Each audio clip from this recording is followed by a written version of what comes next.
Good evening. చూడండి, పప్పు ఉంది, తాలింపు ఉంది, అన్నం మా వారికి ఇప్పుడు పప్పుచారున్న కొబ్బరి పట్టుకు కావాలంట ఫ్రెండ్స్.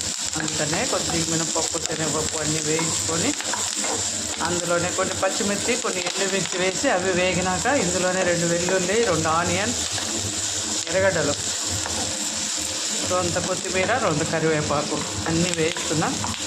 కొద్దిగా చింతపండు ఇవన్నీ మగ్గడానికి జీలకర్ర కూడా అందులోనే వేసాను ఫ్రెండ్స్. ఇప్పుడు కొద్దిగా ఉప్పు వేద్దాం.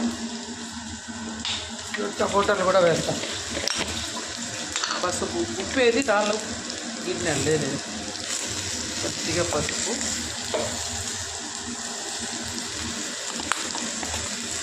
అంటే 2 మెంతులు ఫ్లేవర్ కోసం, కొత్తిమీర ఒక్కరూ కడిగి వేసి కరేపాకు వేసిన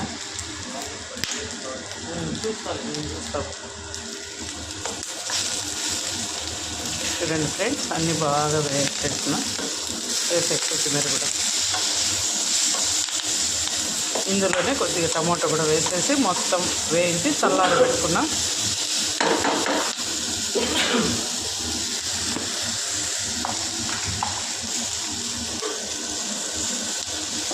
మళ్ళీ కావాలంటే వేసుకోవచ్చు ఫ్రెండ్స్. ఎక్కువైతే ఏం చేయలేం కదా, తక్కువైతే మళ్ళీ అయినా వేసుకోవచ్చు. అవి అటు పెట్టి నాకు టమాటో కోసి ఇచ్చేస్తాను. ఇప్పుడు ఇందులోనే టమాటో కూడా వేసేద్దాం. ఇవన్నీ పక్కకు దుబ్బేసి టమాటో కూడా వేయించేసుకొని అన్నీ మిక్సీ కొట్టేసుకొని పోపు పెట్టేద్దాం ఫ్రెండ్స్. దీనికి ఏమి ఇంకా పోపు లేకపోయినా నో ప్రాబ్లం, అన్నీ వేయించాం కదా.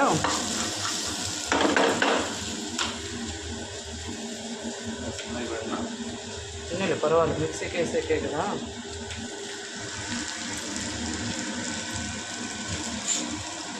కొంచెం ఆయిల్ వేద్దాం మాడకుండా. కొన్ని ఇది ఇచ్చేయి ఎంత అంటుంది.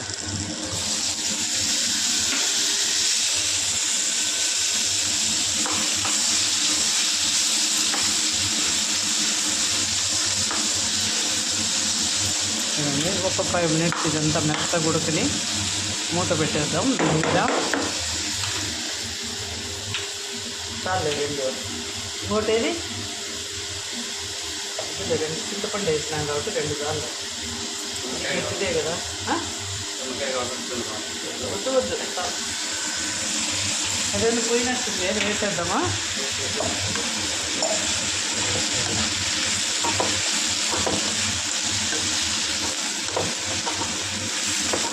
చూడండి, కొద్దిగా ఆనియన్స్ వేసేసాం కదా.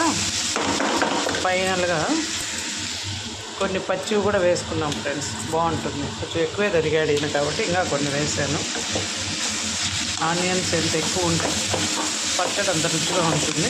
దీని మీద మూత పెట్టేసి కొంచెం వేయించేద్దాం.